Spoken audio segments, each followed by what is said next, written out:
La Formule 1 est un sport très simple, où 20 pilotes s'affrontent sur différents circuits autour du monde, et à la fin, c'est Max Verstappen qui gagne.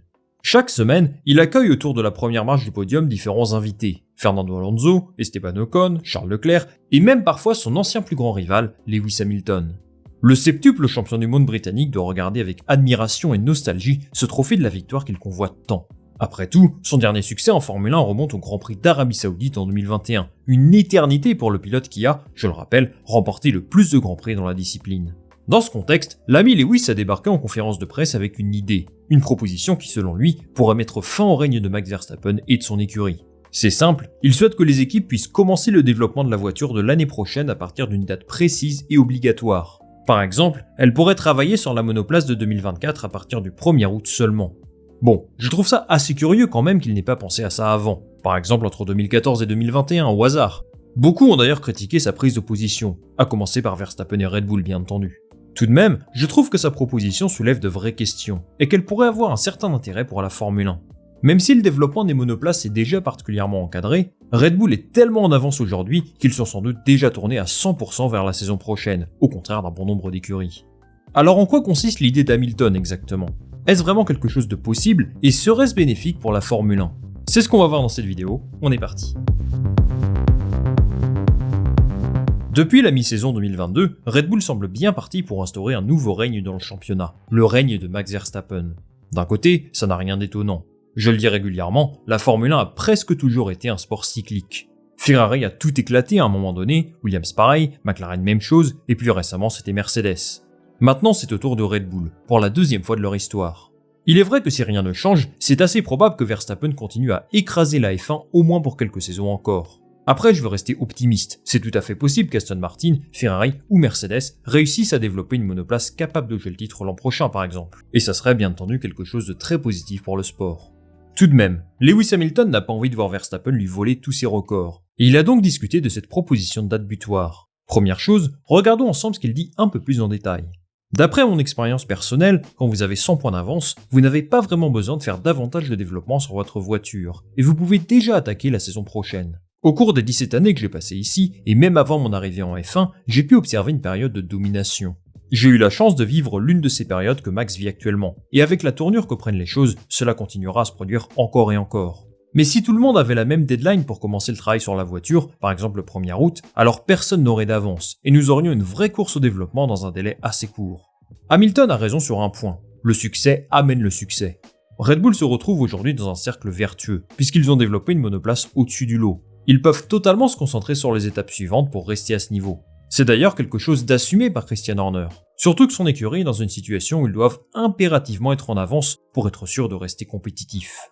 Ça s'explique par deux choses. En terminant premier du championnat, Red Bull est l'écurie qui possède le moins de temps de développement aérodynamique. C'est dans les règlements de la FIA, plus tu termines haut, plus le temps en soufflerie se réduit, et inversement. En plus de ça, ils ont reçu une sanction pour avoir dépassé la limite du budget plafonné en 2021. La pénalité, c'est une réduction de 10% du temps consacré aux essais aérodynamiques pendant 12 mois, à partir d'octobre 2022. Tout ça mis bout à bout, Red Bull ne peut utiliser que 63% des 1200 heures normalement autorisées en soufflerie. Si le classement reste là, Mercedes serait 75% et Aston Martin 80%. Fort heureusement pour eux, Red Bull possède un vaisseau spatial, et ils peuvent se permettre de consacrer les ressources de cette saison au développement de la monoplace de l'an prochain. Évidemment, ça ce n'est pas au goût de ses concurrents, et c'est pour cette raison qu'Hamilton a pris la parole pour défendre cette idée. Et vous l'ignorez peut-être, mais sa proposition n'a finalement rien d'innovant. En 2020, la FIA a mis en place des réglementations similaires, et qui permettaient d'encadrer le développement des monoplaces de cette façon-là. Entre mars et décembre 2020, tous les éléments développés en soufflerie devaient être conformes aux règlements techniques des saisons 2020 ou 2021. C'est-à-dire que les écuries ont pu s'attaquer au développement des monoplaces de 2022 à partir du 1er janvier 2021 seulement, ce qui est un délai tout de même sensiblement supérieur à ce que propose Hamilton. La grande différence par rapport à cette époque, c'est qu'il y a eu une grosse crise sanitaire, et qui a totalement retardé l'arrivée des nouvelles réglementations. Et oui, souvenez-vous, ces monoplaces nouvelle génération devaient arriver en 2021 à la base, mais le contexte que vous connaissez bien a retardé ça d'une année. Il s'agissait donc de mesures exceptionnelles, avec comme objectif de permettre une certaine équité dans le développement. Tout simplement parce que certaines écuries ont été plus durement touchées que d'autres d'un point de vue économique, et qu'il fallait s'assurer que tout le monde arriverait sainement en 2022. Évidemment, il y avait toujours de grosses différences de performance d'une écurie à l'autre. Mais sans ces mesures préventives, on aurait vraiment pu avoir une équipe totalement à la ramasse, et ça n'a pas été le cas l'an dernier. Mais aujourd'hui, ce que demande Lewis Hamilton me semble beaucoup plus difficile à mettre en place. Déjà, on est dans une période où les monoplaces vont rester assez similaires d'une saison à l'autre. Jusqu'en 2025, on ne devrait pas avoir de révolution quant à l'aspect général de la voiture. Il y aura quelques modifications du règlement assurément, mais le concept aérodynamique en soi ne va pas connaître de changement radical. Dans ce cas-là, est-ce réellement possible de limiter le développement à la saison en cours ? Imaginez par exemple que Ferrari nous sorte un modèle de plancher très performant à la fin du mois. Pourquoi ne pourrait-il pas l'utiliser en 2024 ? Et du coup, que se passerait-il ? La FIA devrait les sanctionner ? Vous voyez que la situation n'est pas aussi simple. D'un certain côté, cette limite de temps pourrait aussi être plus contraignante pour les petites équipes. Mercedes, Red Bull ou encore Ferrari ont les ressources pour développer une monoplace à fond, en l'espace de quelques mois s'il le faut. Mais qu'en est-il d'une écurie comme Williams ou Haas ? Ce n'est pas dit qu'elle soit capable en 5 ou 6 mois de créer une voiture aussi performante que ce qu'ils ont aujourd'hui. Vous pouvez me parler du budget plafonné bien sûr, qui est censé pondérer ce genre d'inégalité. Mais il y a des facteurs qui rendent leur développement bien moins performant. Vu leur passé, leur succès et les moyens investis depuis des décennies, les écuries du haut tableau ont des infrastructures à des années-lumière de ce que peut avoir Haas par exemple. On voit bien ça quand on regarde la situation d'Aston Martin. Tout l'argent qu'ils mettent sur la table pour arriver dans le haut de tableau permet de construire une nouvelle soufflerie, de nouveaux locaux, et ils ont besoin de ça pour se battre avec les meilleurs. Sauf que Williams et compagnie n'ont pas ce budget, et leur imposer une date limite comme ça ne jouerait peut-être pas en leur faveur. Ce qui me dérange le plus avec la proposition de Lewis Hamilton, c'est qu'elle va à l'encontre de l'ADN de la Formule 1. La F1 a toujours été un sport innovant, à réaction, et ce toute époque confondue.